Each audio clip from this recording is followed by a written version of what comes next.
তাই গৌরী সীতানাথ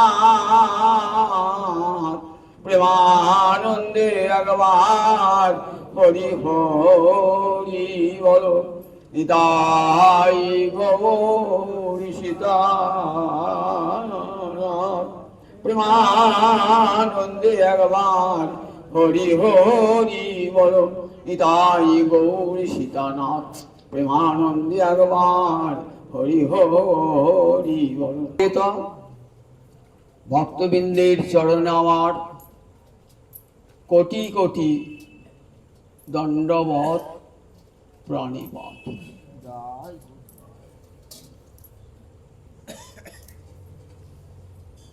গত রবিবারের আগের রবিবার থেকে বলতে শুরু করেছি, গোবিন্দ কেন গৌরাঙ্গ হলো।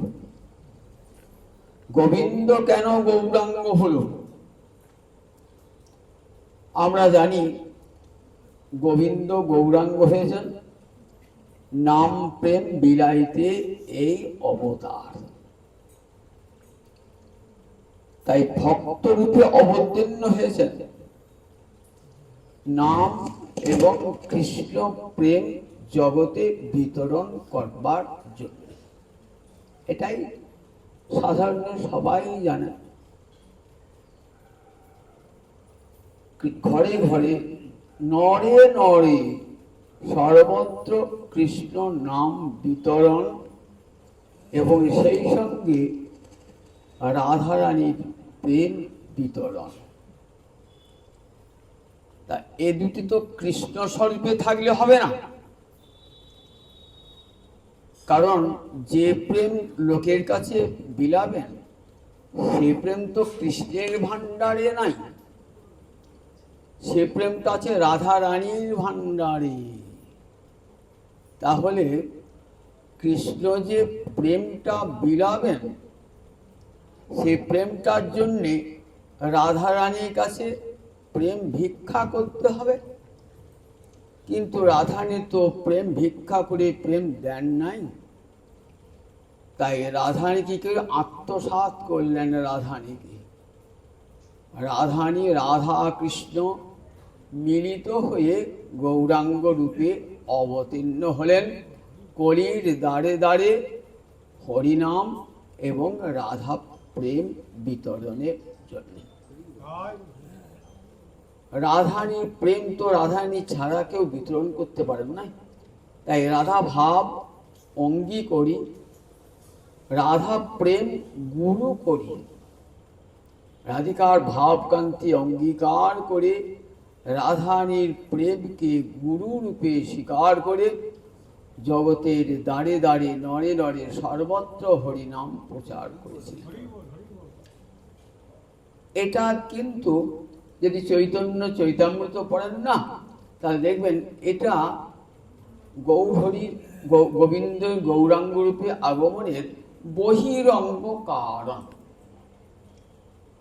গোবিন্দ কেন গৌর হলো তার দুটো কারণ, একটা বহিরঙ্গ আর একটা অন্তরঙ্গ কারণ। বহিরঙ্গ কারণ অদ্বৈতের প্রার্থনা, শান্তিপুরে গঙ্গার ঘাটে বসে হা প্রাণ কৃষ্ণ এসো, জগৎজীবের দ্বারে দ্বারে হরিনাম দাও। জগতের কেউ হরিনাম করে না, গোবিন্দ নাম ভালোবাসে না, কৃষ্ণ নাম ভালোবাসে না। তুমি এসে কৃপা করে জগতের দ্বারে দ্বারে নরে নরে প্রতিটি জীবের নাম দাও, প্রেম দাও। অদ্বৈতের কাতর প্রার্থনায় আসিতে হইল মরে নারার হুঙ্কারে।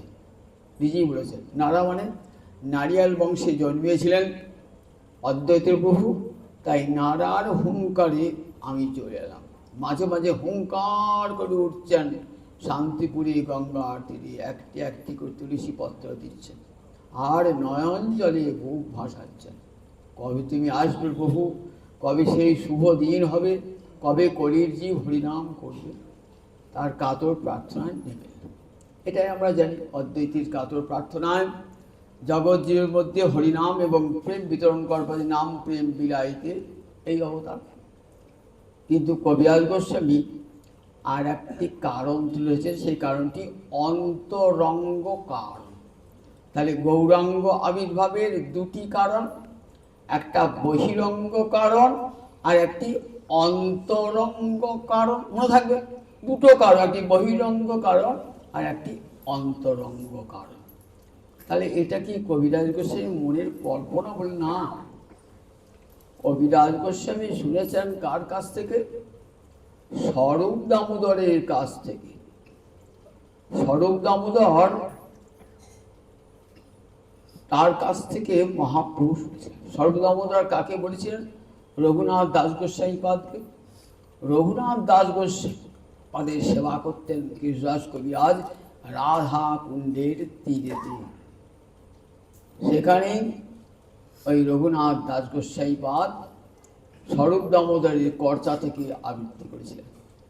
শ্রীরাধায়া প্রণয় মহিমা কীদৃশবা অনয়া আস্বাদ্য জেনাদেভূত মধুরিমা কীদৃশবা মদীয় সৌখ্যং চাস্যা মদনুভবত কীদৃশং বেতি লোভাৎ তদ্ভাবাঢ্য সমজনী শচীগর্ভ সিন্ধৌ হরিন্দু। শচীগর্ভ সিন্ধৌ হরিন্দু। শচীগর্ভ সিন্ধু মাঝে হরিরূপ চন্দ্র। হরিন্দু মানে হরিযুক্ত ইন্দু। ইন্দু মানে চাঁদ।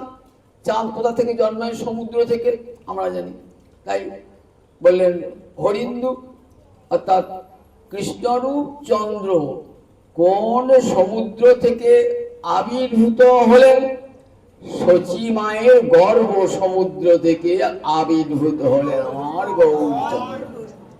শচী গর্ভ সিন্ধু। কি জন্যে? ইতি লোভাত, লোভের বশে।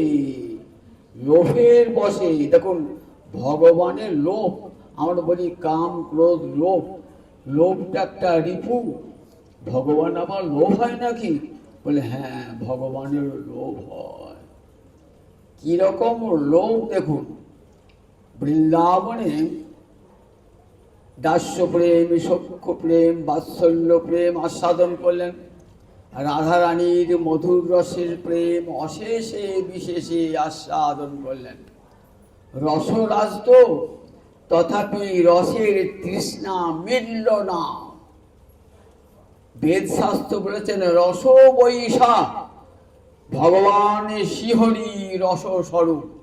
বেদ পড়লে দেখবেন, বেদ এটা ভগবান না, এটা ভগবান না, এটা ভগবান না, এটা ভগবান না, এটা ভগবান না বলতে বলতে নেতি নেতি নেতি নেতি বলতে বলতে আনন্দাং ব্রহ্মেতি ব্যজনাৎ। ব্রহ্মের সংজ্ঞা দিলেন, আনন্দ কি ব্রহ্ম বলে জানবে। তারপরে সে আনন্দের উৎপত্তি কোথা হতে? রস বৈশাখ, রসরাজ রসস্বরূপ গোবিন্দ হতে। রসঙ্গে ঝেবায়ং লব্ধা আনন্দী ভবতি। সেই গোবিন্দের রস পেয়ে জীব আনন্দ লাভ করে আনন্দী হয়। তাই বেদ শাস্ত্রে বলা আছে গোবিন্দ রসরাজ। তাই অশেষে বিশেষে রস আস্বাদন করলেন। এক রাধারানী অনন্ত কোটি গোপী হলেন, মধুর রস কত আস্বাদন করলেন। দেখুন, দুধ যেমন আমরা কত পরিপাটি করে খাই, ছানা করে খাই, ঘি করে খাই, দই করে খাই, কত করে খাই। তো গোবিন্দের ইচ্ছা হয়েছে এই প্রেম রসটা আমি নানা পরিপাটি করে আস্বাদন করব। রাম অবতার প্রেম আস্বাদন করেছি, কিন্তু সে প্রেমের রস নির্যাস আস্বাদিত হয় নাই। কোথাও শুনেছেন লক্ষ্মীর পূর্বরাগ হয়েছে, সীতাদেবীর পূর্বরাগ হয়েছে, সীতার মান হয়েছে, লক্ষ্মীর মান হয়েছে? কোথাও দেখাতে পারবেন না। কিন্তু অন্তরে ইচ্ছা যে এইগুলি সব দেখব, পূর্বরাগ দেখব, মিলনের পূর্বে পূর্বরাগ দেখব, মান দেখব, প্রেম বৈচিত্র্য দর্শন করব। তার কত প্রকার দেখব, মানে কখনো বামা, কখনো দক্ষিণা, নায়িকা হবে, কত রূপে প্রেম আস্বাদন করা যায়, এটি ইচ্ছা হলো। রাধারানীর সঙ্গে অন্যান্য ব্রজগোপীদের সঙ্গে কত রূপে প্রেমের আস্বাদন করলেন। রসরাজ গোবিন্দ তো রস আস্বাদনের তৃপ্তি আর হচ্ছে না, এত করেও তিনটে বাঞ্ছা অপূর্ণ রয়ে গেল। কি কি তিনটে বাঞ্ছা? সেইটি স্বরূপ দামোদর আমাদের শোনালেন। স্বরূপ দামোদর কে বলুন দেখি? মহাপ্রভু যখন গম্ভীরায় থাকতেন, মহাপ্রভুর কাছে কে থাকতেন? স্বরূপ দামোদর আর গোবিন্দ আর রায় রামানন্দ। তিনি রাত্রেবেলায় বাড়ি চলে যেতেন, আর স্বরূপ দামোদর আর গোবিন্দ সব সময় কাছে থাকতেন। গম্ভীরায় কাঁদতেন হা কৃষ্ণ বলে। স্বরূপ দামোদর তখন চিনতে পেরেছেন, ঠাকুর বুঝেছি তোমার প্রেমের তৃষ্ণা এখনো যায় নাই, তাই তুমি গৌরাঙ্গ রূপে এসেছো। তুমি তো স্বয়ং কৃষ্ণই। রাধারানীর ভাব কান্তি অঙ্গীকার করে, রাধা প্রেমকে গুরু করে তুমি গৌরাঙ্গ রূপে এসেছো। কান্না শুনেই বুঝতে পেরেছিলেন। সেই স্বরূপ দামোদরের একটি কর্চা আছে, খুব প্রাচীন, এ বই আর এখন পাওয়া যায় না। কবিরাজ গোস্বামী ওই মূল স্বরূপ দামোদরের কর্চা থেকে শ্লোকগুলো তুলেছে। প্রথম বাঞ্ছাটি কি? রাধায়া শ্রীরাধায়া প্রণয় মহিমা কীদৃশ। রাধারানীর প্রেমের মহিমা কেমন? এক নম্বর বাঞ্ছা। এক নম্বর বাঞ্ছা, রাধারানীর প্রেমের মহিমা কেমন? শ্রীরাধায়া প্রণয় মহিমা কীদৃশ। রাধারানীর প্রেমের মহিমা কেমন? এটা আগের দিন আলোচনা করেছি খানিকটা। দ্বিতীয় বাঞ্ছাটি কি হলো? অনয়া আস্বাদ্য যেন অদ্ভুত মধুরিমা বা কীদৃশ। অনয়া মানে ইদম শব্দের স্ত্রীলিঙ্গে তৃতীয়ায় হয় অনয়া। তাহলে অনয়া বলতে কাকে বোঝাবে? রাধারানীকে বোঝাবে। অনয়া মানে ইহার দ্বারা আস্বাদিত আমার যে মাধুর্য, সেই মাধুর্য কেমন? রাধারানীর আস্বাদিত, অনয়া আস্বাদ্য, খুব ভালো করে কথা শুনবে। রাধারানীর আস্বাদিত আমার যে মাধুর্য, সেই মাধুর্যটা কেমন? এইটা 2 নম্বর বাঞ্ছা। 3 নম্বর বাঞ্ছা হলো কি? সক্ষং চাষা মদনুভবত। আমাকে ভালোবেসে, আমাকে অনুভব করে, হৃদয়ে অনুভব করে রাধারানীর অন্তরে কি সুখ হয়, রাধারানীর অন্তরে কি সুখ হয়। ইতি লোভাত, এই লোভটা বৃন্দাবনেই জাগলো ভগবানের। এই তিনটে বাঞ্ছা আস্বাদন করবার জন্য অন্তরে লোভ জাগল। মহাজনের ভাষায় কৈছন রাধা প্রেমা, কৈছন মধুরিমা, কৈছন সুখে তিহ ভোগ। কৈছন রাধা প্রেমা, কৈছন মধুরিমা, কৈছন সুখে তিহ ভোগ। তাহলে কৈছন রাধা প্রেমা মানে রাধারানীর প্রেমের মহিমা কেমন, এটা আগের দিন বলেছি। তারপরেরটা কি বলছেন? কৈছন মধুরিমা, রাধারানীর প্রেমের আলোকে আমার মাধুর্য কেমন। 3 নম্বর, আমাকে ভালোবেসে রাধারানীর অন্তরের সুখ কেমন। তাহলে 3টে বাঞ্ছা মনে থাকবে। একটা বাঞ্ছা হলো রাধারানীর প্রেমের মহিমা কেমন। 2 নম্বর বাঞ্ছা, রাধারানীর প্রেমের আলোকে আমার মাধুর্য কেমন। 3 নম্বর হলো আমাকে ভালোবেসে রাধারানীর অন্তরে সুখটা কেমন। এই 3টে বাঞ্ছা আস্বাদন করবে ইতি লোভার। সেই লোভের বশবর্তী তদ ভাবাঢ্য অর্থাৎ রাধারানীর ভাবেতে আঢ্যভাবে সমৃদ্ধ হয়ে, রাধা ভাব সমৃদ্ধ হয়ে সমজনী আবির্ভূত হলেন, জন্মগ্রহণ করলেন। শচীগর্ভ সিন্ধু হরিন্দু, শচীগর্ভ সিন্ধু মাঝে শ্রীহরিচন্দ্র অর্থাৎ কৃষ্ণচন্দ্র আবির্ভূত হলেন। এইটা হলো অন্তরঙ্গ কারণ। তাহলে মহাপ্রভুর আবির্ভাবে গোবিন্দ যে গৌরাঙ্গ হয়েছেন তার দুটো কারণ, একটা বহিরঙ্গ কারণ আর একটা অন্তরঙ্গ কারণ।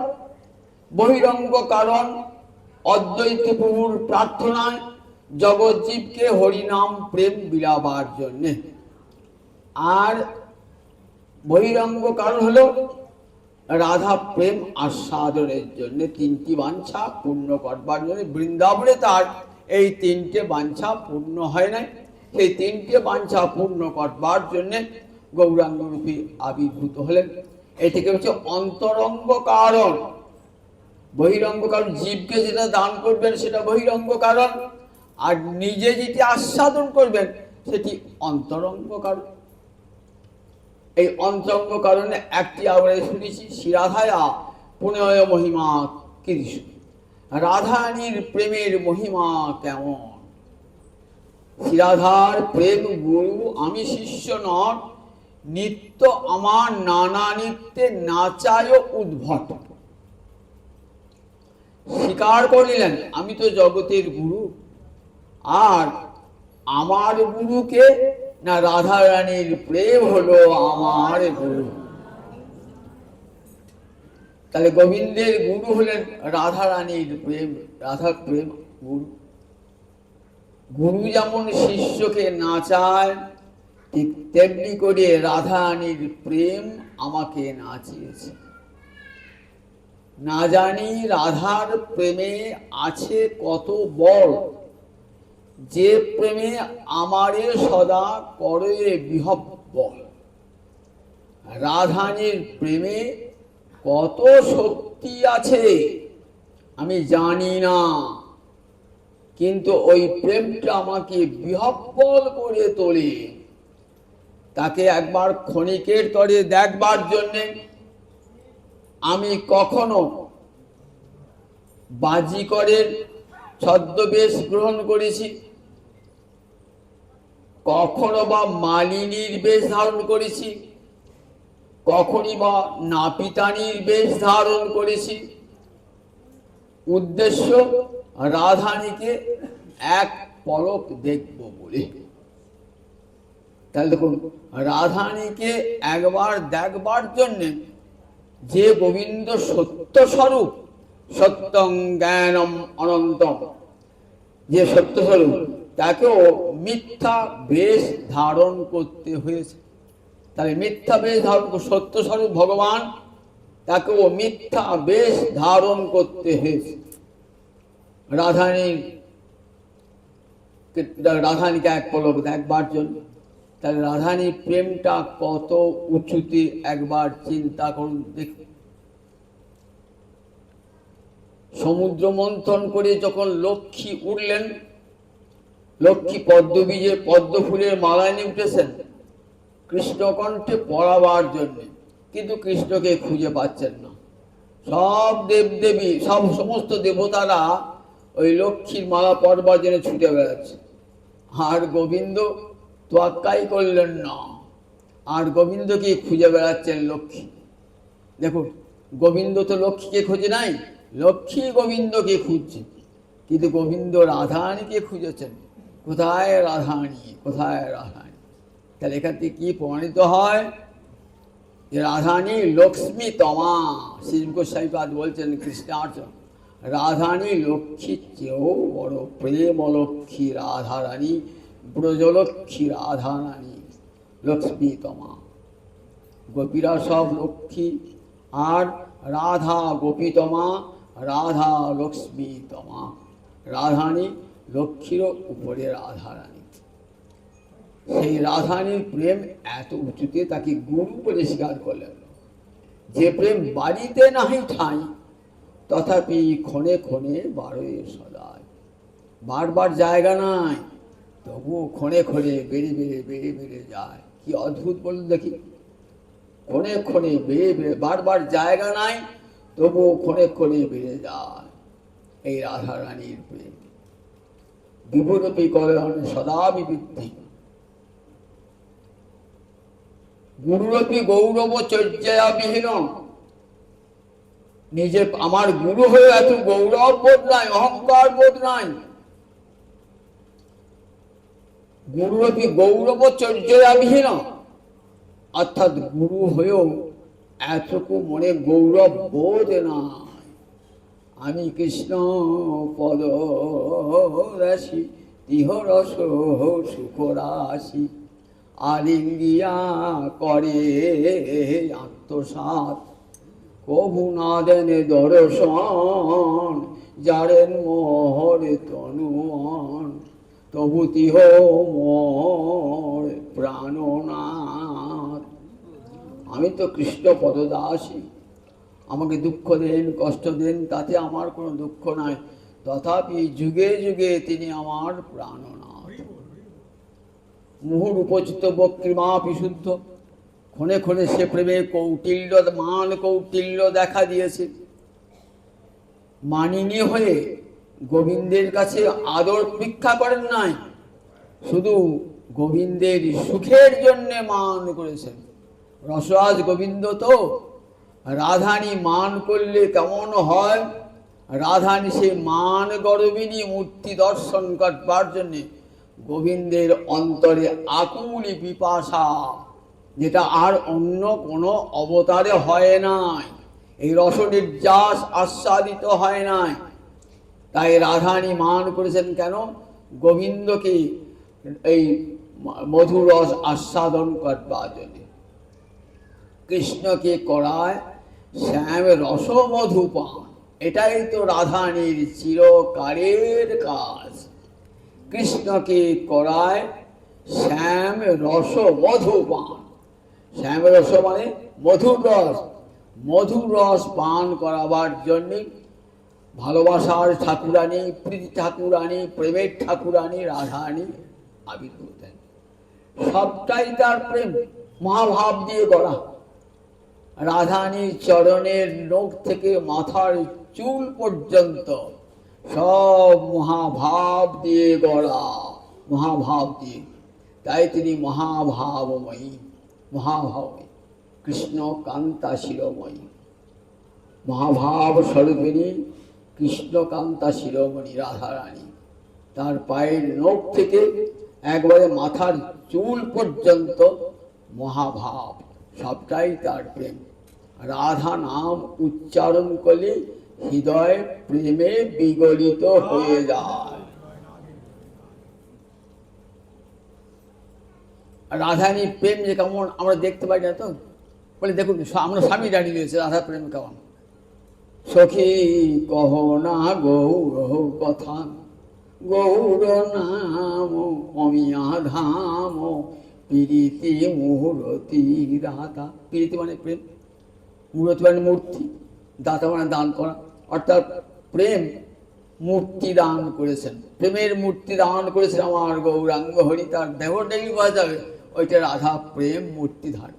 রাধা প্রেমে গড়া তন ধুলায় পরে পাছে।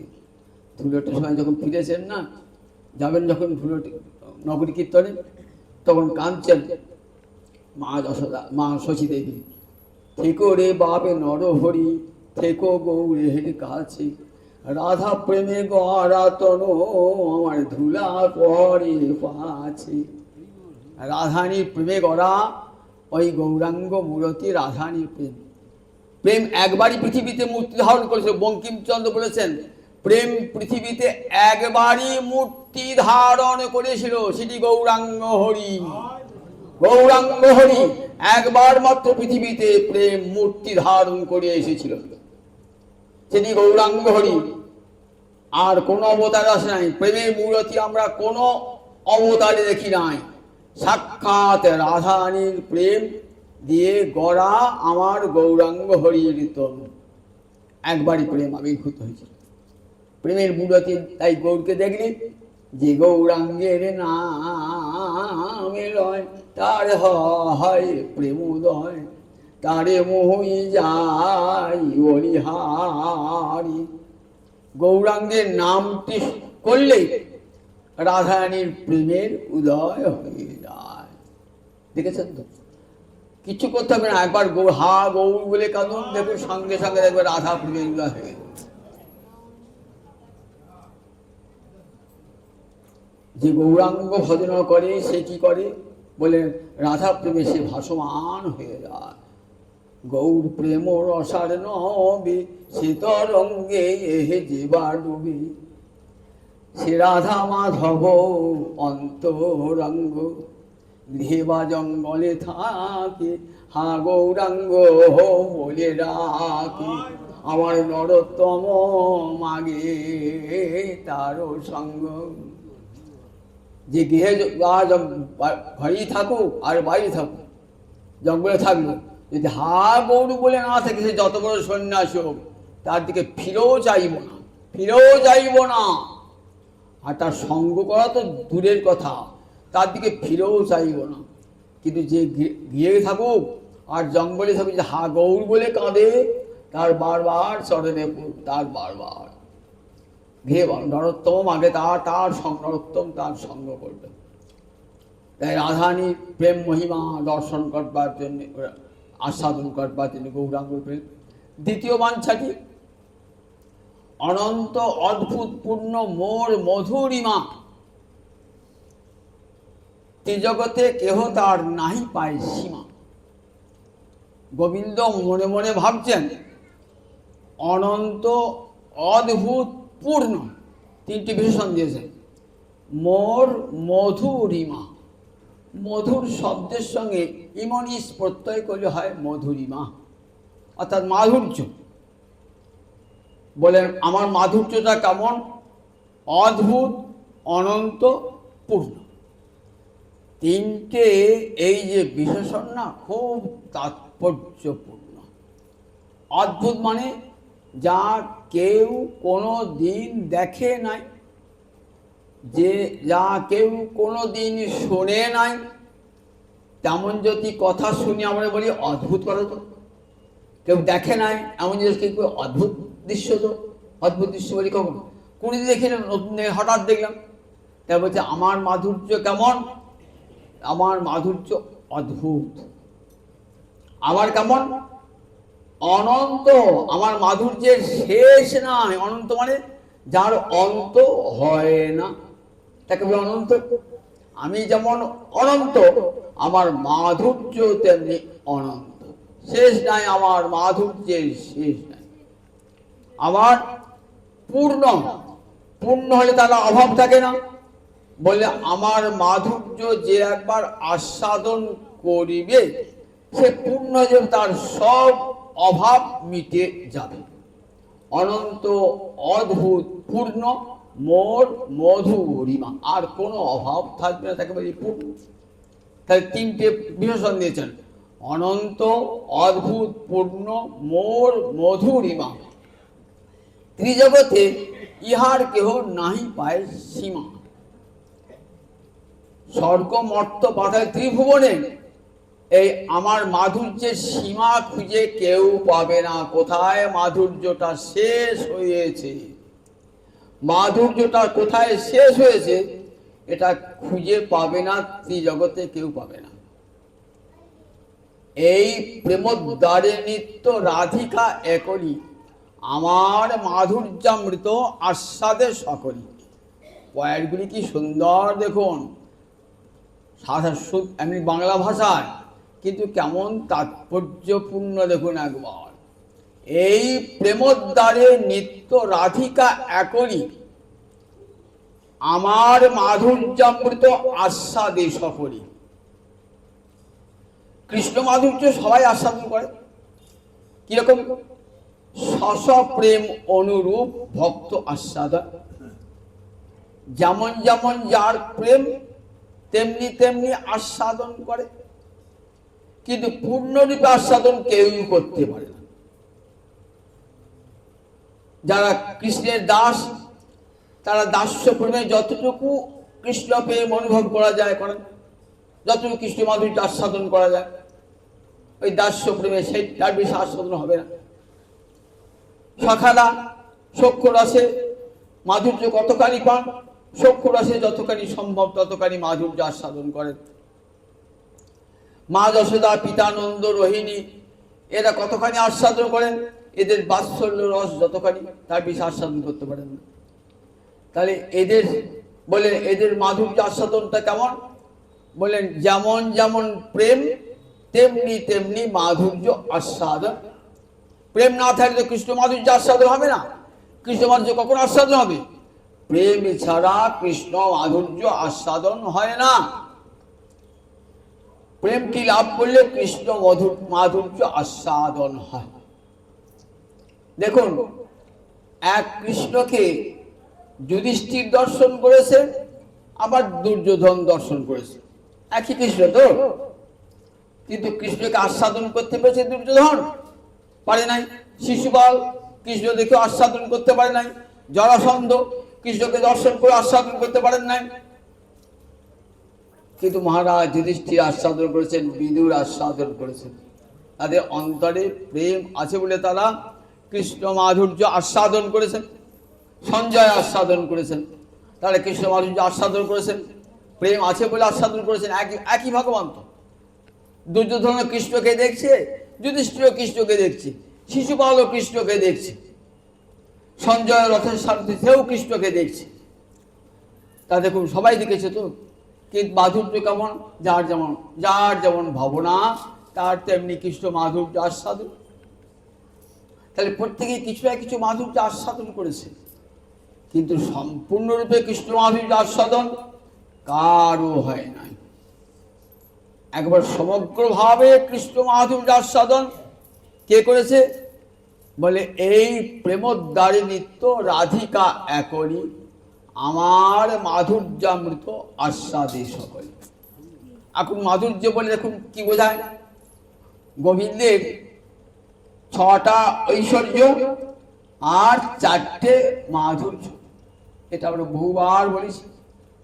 4টে মাধুর্য কি কি না? 4টে মাধুর্য হলো, 1 নম্বর মাধুর্য রূপ মাধুর্য, 2 নম্বর বেণু মাধুর্য, 3 নম্বর লীলা মাধুর্য, 4 নম্বর প্রেম মাধুর্য। 4টে মাধুর্য।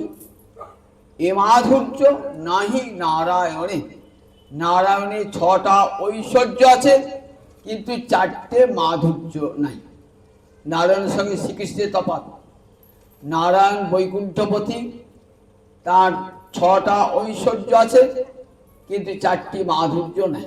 তাই কৃষ্ণের 64 গুণ, নারায়ণের 60টি গুণ, কৃষ্ণের 64 গুণ, ওই 4টি বিদ্যা আছে গোবিন্দে, তাই 64 গুণ। তিনি গোলকপতি, বৈকুণ্ঠপতি নন, তিনি গোলকপতি। বৈকুণ্ঠের 50 কোটি যোজন ঊর্ধ্বে গোলক, সেখানে ভগবান 4 হস্তে নাই। বৈকুণ্ঠে রয়েছেন 4টি হাত, শঙ্খ চক্র গদা পদ্ম, পাশে আছেন, বামে আছেন লক্ষ্মী দেবী, নন্দ সুনন্দ সব তার অনুচর রয়েছে বৈকুণ্ঠ।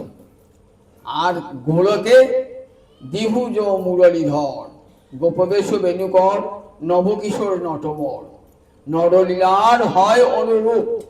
গোপবেশ, হাতে মোহন ও বেণু, আর সঙ্গে গোয়ালা রাখালগণ তার সঙ্গী সব। আর গোপীরা, গোপী পরিবৃত হয়ে রয়েছেন কোথায়? গোলকে। এখানে তিনি দেবতা নন, হাতে আছে মোহন মুরলী, শঙ্খ চক্র গদা পদ্ম নাই, হাতে আছে মোহন মুরলী, তাই তিনি গোলকপতি। রাধানী গোলকলক্ষ্মী।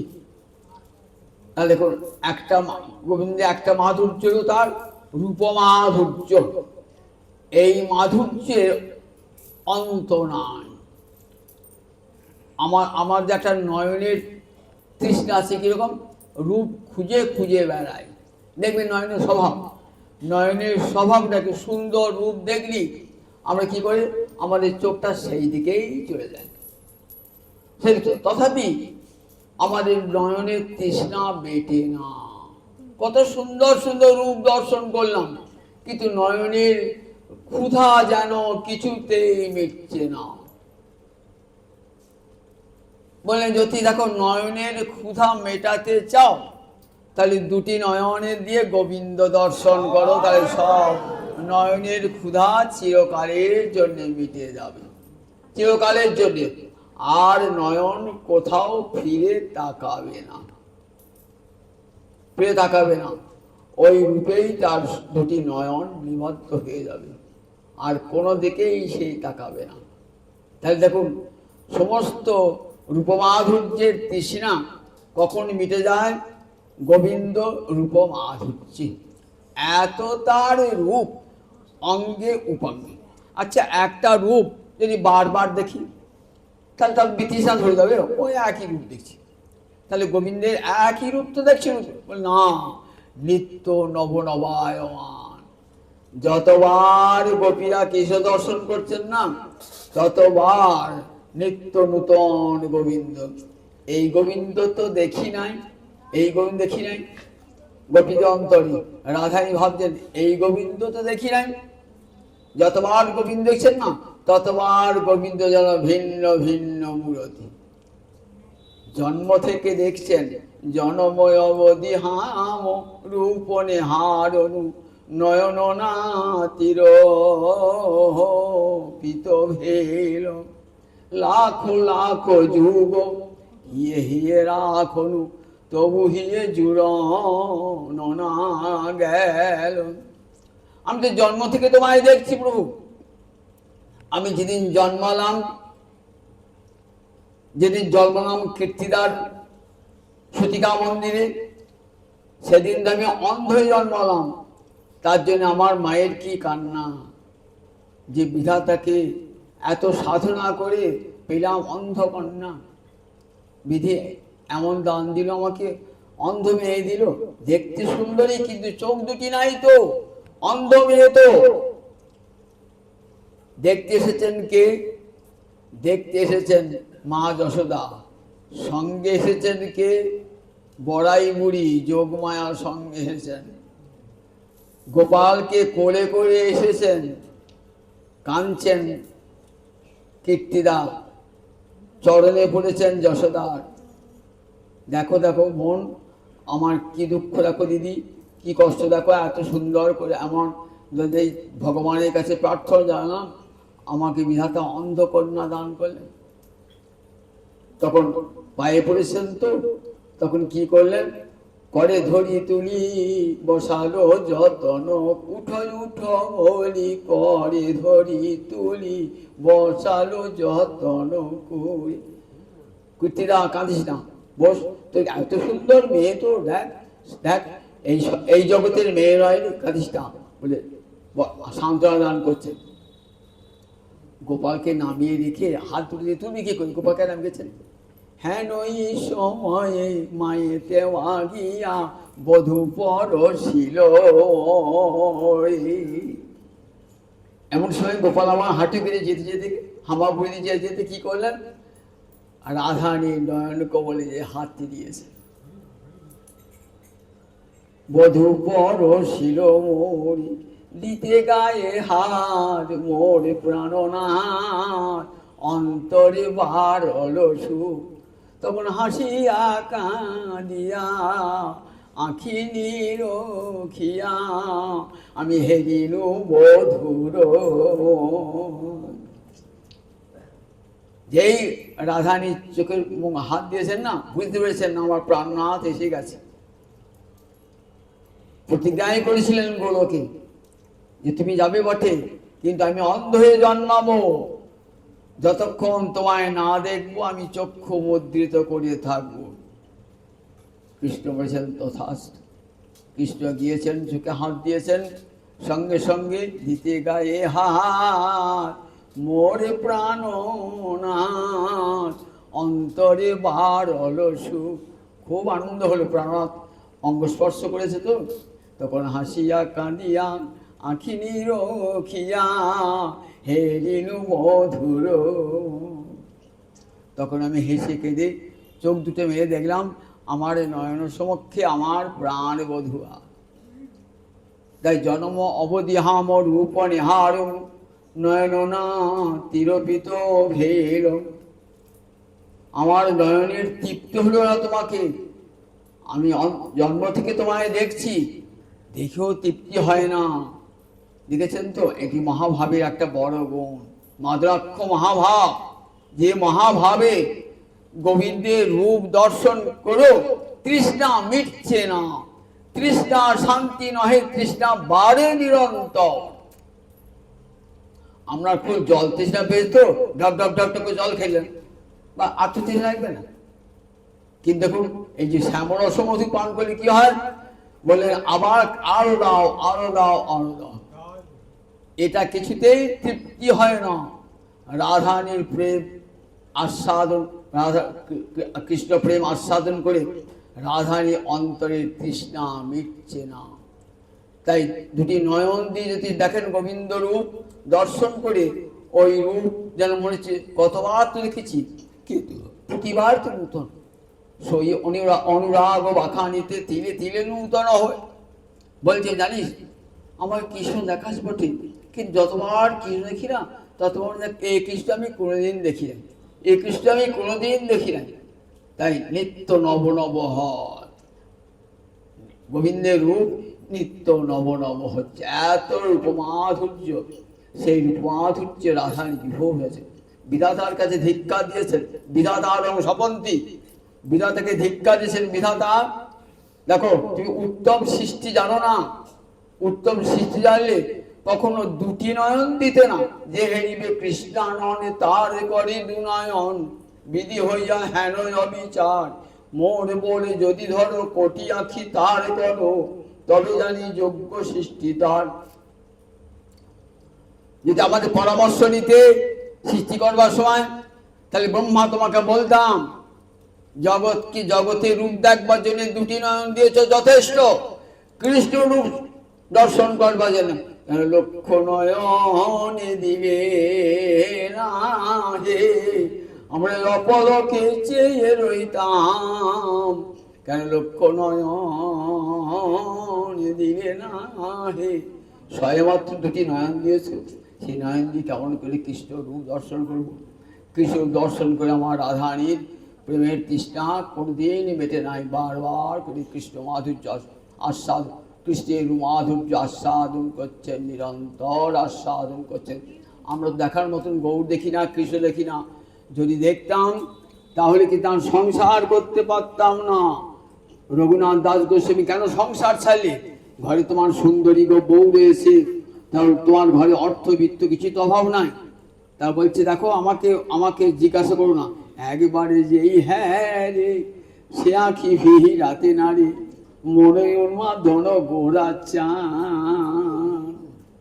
একবার দেখো গৌরহরির দিকে তাকিয়ে দেখো, যে দেখো না আর সংসার বাসনা থাকবে না, তুচ্ছ হয়ে যাবে। গৌর প্রেমে পাগল হে বৃন্দাবনের পরে ছিল জয়নিতাই। আর 8টা বেজে গেছে, জয়নিতাই যে দাবার পরে পরে জয়নিতাই।